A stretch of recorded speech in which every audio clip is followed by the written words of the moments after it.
राम रावण युद्ध। तो चलिए कहानी में आगे बढ़ते हैं।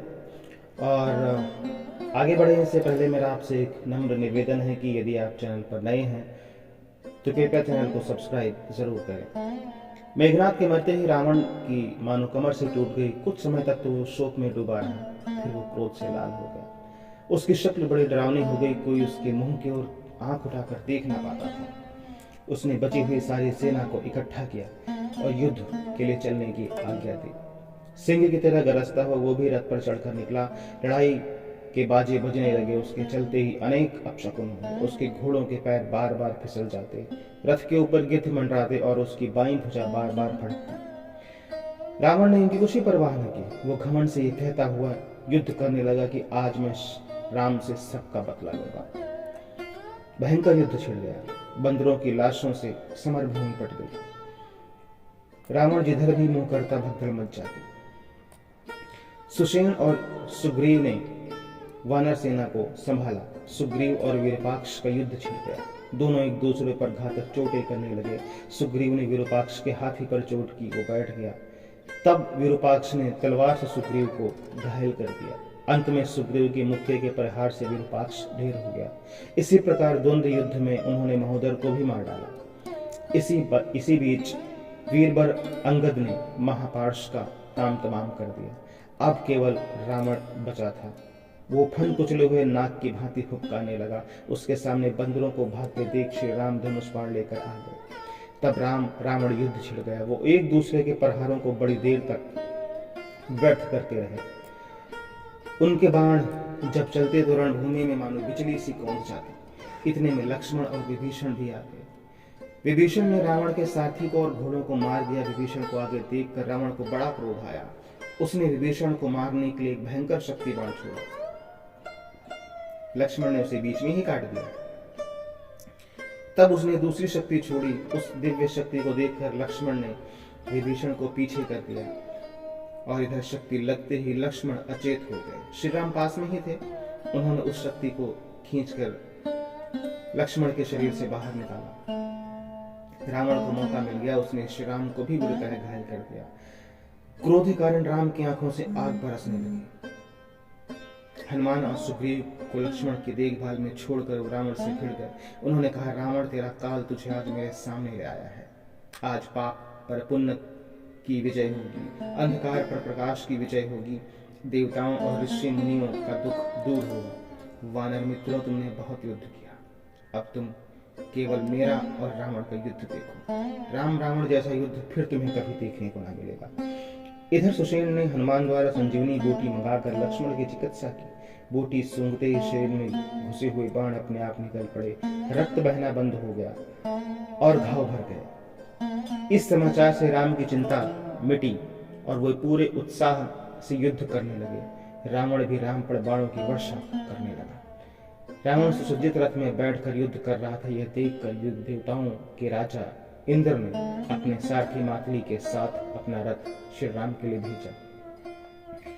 इस रथ में इंद्र का विशाल धनुष, अभेद कवच, शक्ति बाण तथा अन्य अस्त्र शस्त्र थे। अब श्री राम इंद्र के रथ पर चढ़कर युद्ध करने लगे। रावण ने गंधर्व अस्त्र छोड़ा। इसी नाम के अस्त्र से राम ने उसे काट दिया। तब रावण ने राक्षस अस्त्र का प्रयोग किया। उसे राम ने गुरु अस्त्र मारकर काट दिया। राम पर जब उसका बस न चला तो रावण ने मातली को घायल कर दिया। इंद्र के रथ की ध्वजा काट दी और घोड़ों पर भी बाण छोड़े। फिर राम को भी घायल कर दिया। रावण की ताकत बढ़ गई। एक भयंकर शूल को हाथ में लेकर रावण ने कहा, राम अब तुम नहीं बच सकते। ये शूल तुम्हारे प्राण लेकर ही रहेगा। राम ने अपने बाणों से शूल को रोकने का बहुत प्रयत्न किया पर शूल न रुका नहीं। तब श्री राम ने इंद्र द्वारा रथ में भेजी हुई शक्ति का प्रयोग किया। उससे ऐसा प्रकाश हुआ जैसे उल्का गिरने से होता है। शूल छिन्न भिन्न हो गया। तब राम ने अपने पैने बाण उसके हृदय में और मस्तक में मारे। रक्त की धार बह निकली। राम रावण पर और राम पर बराबर बाण बरसाते रहे। अब रावण हिम्मत हारने लगा। जब सारथी ने यह देखा तो रावण को लंका में लेकर लौट गया। कुछ देर बाद में जब राक्षस राज को होश आया तो सारथी पर बहुत बिगड़ा। सारथी ने जब कारण बताया तो शांत हुआ और रथ के घोड़ों को बदलवा कर फिर युद्ध भूमि में आ गया। राम का आदेश पाते ही मातले भी अपना रथ रावण के रथ के सामने लाया। अब इंद्र के धनुष से राम युद्ध करने लगे। रथ इतने निकट आ गए थे कि घोड़ों के मुंह तक मिल जाते थे। श्री राम ने बाणों से रावण के घोड़ों का मुंह मोड़ दिया। रावण ने भी अब राम के रथ की घोड़ों पर चोट की, पर उन पर कोई असर नहीं हुआ। युद्ध अंत दिखाई दे रहा था। राम सोचने लगे कि जिन बाणों से मैंने सहज ही खरदूषण को मार दिया, विराट और कबंध का वध किया, बाली को मारा और समुद्र में आग लगा दी, वो बाण रावण के सामने बेकार हो गए। मातली ने भी कहा, मैं देख रहा हूं कि आप रावण पर तो चोट कर ही नहीं पाते। आपकी सारी शक्ति तो रावण के प्रहारों से बचने में ही लग रही है। जब तक आप ब्रह्मास्त्र का प्रयोग ना करेंगे काम ना चलेगा। राम को जब महर्षि अगस्त द्वारा दिए गए बाण की याद आई। अगस्त ऋषि को यह बाण ब्रह्मा जी से मिला था। श्री राम ने उस अमोघ बाण को धनुष पर चढ़ाया और कान तक प्रत्यंचा खींच कर छोड़ दिया। रावण के वक्ष को चीरता हुआ वह बाण बाहर निकल गया और फिर राम के तरकस में लौट आया। रावण के हाथ से धनुष छूट गया और रथ से पृथ्वी पर गिर पड़ा। रावण के मरते ही देवी देवताओं ने श्री राम की जय जयकार और फूलों की वर्षा की। सुग्रीव, विभीषण, लक्ष्मण, हनुमान सब टकटकी लगाकर राम के मुंह की ओर देखने लगे। भाई को मृत देखकर विभीषण भाई का मृत शरीर देख विभीषण शोक से व्याकुल हो गए। वो रोते हुए बोले, भाई आपके डर से तो काल भी कांपता था। जब आप गदा लेकर निकलते थे तब पृथ्वी डगमगाने लगती थी। देवता अपने प्राण बचाने के लिए खोवो तंद्राओं में छिप जाते थे। आज आपका शरीर धूल में लौट रहा है। राम से वैर करने का यही फल होता है। मैंने आपको बहुत समझाया पर आपने एक न माना। आज राक्षस वंश का नाश हो गया। श्री राम ने विभीषण को समझाया कि मित्र रावण शोक करने योग्य नहीं था। जिसने जन्म लिया है वो मरता अवश्य है। रावण को तो उसकी उत्तम मृत्यु मिली है। वो वीर था और उसे वीरगति ही मिली।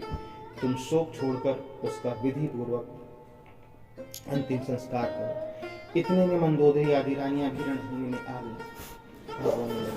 मंदोदरी के विलाप को सुनकर सबकी आंखों में आंसू आ गए। श्री राम ने उन्हें समझा बुझाकर उचित दाह संस्कार करने के लिए कहा। रानियों को लेकर विभीषण नगर में चले गए। इधर श्री राम ने मातली को आदर के साथ विदा किया। सुग्रीव को श्री राम ने हृदय से लगाया और कहा, मित्र तुम्हारी सहायता से इस राक्षस का अंत हो सका। दाह वे सभी वानरों से मिले और उनसे बोले, तुम सबने जो मेरे साथ भलाई की उसे मैं कभी नहीं भूलूंगा।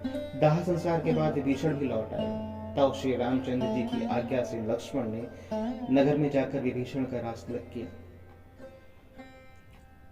विभीषण सहित सब लोग राम के पास आ गए। अब श्री राम ने हनुमान से कहा, महाराज विभीषण से अनुमति लेकर अशोक वाटिका जाओ। जनक नंदिनी को युद्ध के समाचार दो। जो कुछ वो कहें मुझे आकर बताओ। हनुमान से रण के समाचार पाकर जानकी बोली, अब मैं जितना जल्दी हो सके स्वामी के दर्शन करना चाहती हूँ। सीता जी का समाचार पाकर श्री राम ने विभीषण से कहा, जानकी जी को स्नान कराकर और वस्त्र आभूषणों से सजा कर ले आओ। विभीषण ने राजभवन में जाकर सुंदर वस्त्र आभूषणों का प्रबंध किया और सीता जी का श्रृंगार करने के लिए स्त्रियों को अशोक वाटिका भेजा। और सीता जी का श्रृंगार करने के लिए चतुर स्त्रियों को अशोक वाटिका भेजा। तैयार होकर सीता हर्ष के साथ पालकी में बैठकर श्री राम के पास आई। श्री राम ने विभीषण से कहा, मित्र अब मैं आज ही अयोध्या को लौट जाऊंगा। 14 वर्ष की अवधि समाप्त हो रही है और भरत मेरे लिए दिन रात तप कर रहा है। अगर एक दिन की भी देरी हो गई तो भरत मुझे जीवित नहीं मिलेगा। इसलिए मेरे लौटने की तैयारी करें। विभीषण ने लंका में रोककर विश्राम के लिए बहुत कहा पर राम नहीं माने। तब विभीषण ने पुष्पक विमान मंगाया। उस पर सफेद और पीली पताकाएं फहरा रही थी। खिड़कियों में रत्न जड़े थे। विमान की गति से चलने वाला था। विभीषण बोले, प्रभु विमान आ गया, अब क्या है? राम ने कहा कि इस विमान में अपने कोष से रत्न आभूषण भर लाइए और उन्हें वानर सेना में बरसा दीजिए। उन्होंने प्राणों का मुंह छोड़कर मेरे लिए युद्ध किया है। विभीषण ने तुरंत आज्ञा का पालन किया। रत्न आभूषण लूट कर वानर सेना बड़ी प्रसन्न और रत्नों से खेलने लगी। सीता और लक्ष्मण सहित श्री राम विमान पर बैठे। सुग्रीव, विभीषण और प्रमुख वानरों ने साथ चलने की प्रार्थना की। श्री राम ने सबको विमान पर बिठा लिया। आज्ञा पाते ही विमान उड़ चला। वानर अपने अपने घर चले गए। विमान उत्तर की ओर उड़ने लगा। श्री राम सीता को प्रमुख स्थानों के नाम बताते हुए उसके बाद लक्ष्मण और उन्होंने बताया कि देखो ये सीते लक्ष्मण और सुग्रीव के मारे हुए कितने राक्षस पड़े हैं। नीचे सेतु बंद है, आगे किष्किंधा है, यही वानरराज सुग्रीव की राजधानी है। किष्किंधा को देखकर सीता जी बोली, मेरी इच्छा है कि सुग्रीव की रानियां भी हमारे साथ अयोध्या चले। विमान को नीचे उतारने की आज्ञा हुई। सुग्रीव अंतपुर गए। युद्ध के समाचार देकर उन्होंने तारा से सीता जी के अनुरोध की बात कही। तारा, रूमा और अन्य रानियां तैयार होकर विमान पर आ गई। विमान फिर उड़ चला।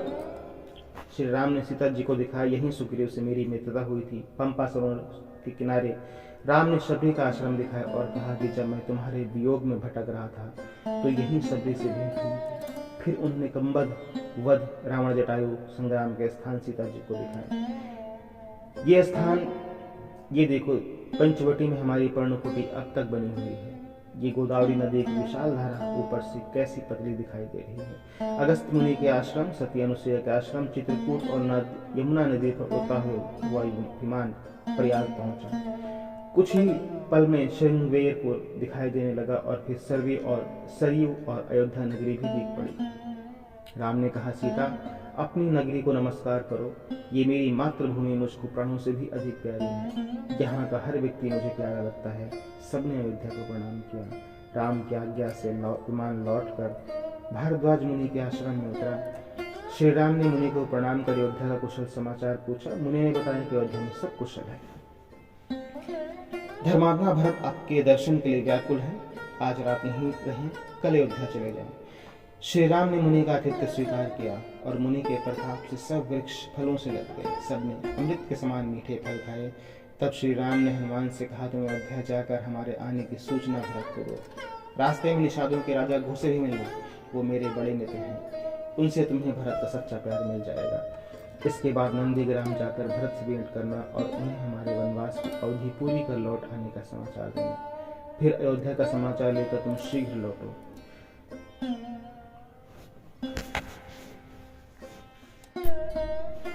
मनुष्य का रूप बनाकर हनुमान पहले घोषे मिले और भरत का समाचार लिया। फिर नंदीग्राम में जाकर भरत से मिले। राम के आने का समाचार पाकर भरत फूले न समाये। अयोध्या का समाचार लेकर हनुमान श्री राम के पास पहुंचे। विमान अयोध्या की ओर उड़ चला। इधर अयोध्या में श्री राम, सीता और लक्ष्मण के स्वागत की तैयारियां होने लगी। सारा नगर बंधनवार और पताकाओं से सज गया। तरह तरह के बाजे बजने लगे। माताओं ने आरती के थाल सजाए। भरत ने राम की चरण पादुकाएं सिर पर रखी। विमान की प्रतीक्षा में सब लोग नंदीग्राम में इकट्ठा हो गए। विमान को देखते ही श्री रामचंद्र की जय से आकाश गूंज उठा। रामचंद्र जी के उतरते ही भरत ने उनके चरणों में प्रणाम किया। श्री राम ने भरत को गले लगा लिया। शत्रुघ्न से मिलकर राम सब अयोध्या वासियों से मिले। शत्रुघ्न ने लक्ष्मण और सीता के चरणों में प्रणाम किया। माताओं के चरणों में प्रणाम कर श्री राम वशिष्ठ जी के आश्रम में गए और उन्हें प्रणाम कर आशीर्वाद प्राप्त किया। भरत और शत्रुघ्न, विभीषण, सुग्रीव आदि सभी से मिले पुष्पक विमान को श्री राम ने कुबेर के पास चले जाने की आज्ञा दी। कथा समाप्त होती है। कथा यदि सबक पसंद आई हो, आपने यहाँ तक वीडियो देख ही लिया है, तो प्लीज एक लाइक जरूर कीजिएगा। मिलते हैं अगली कहानी में। तब तक के लिए जय हिंद, जय भारत।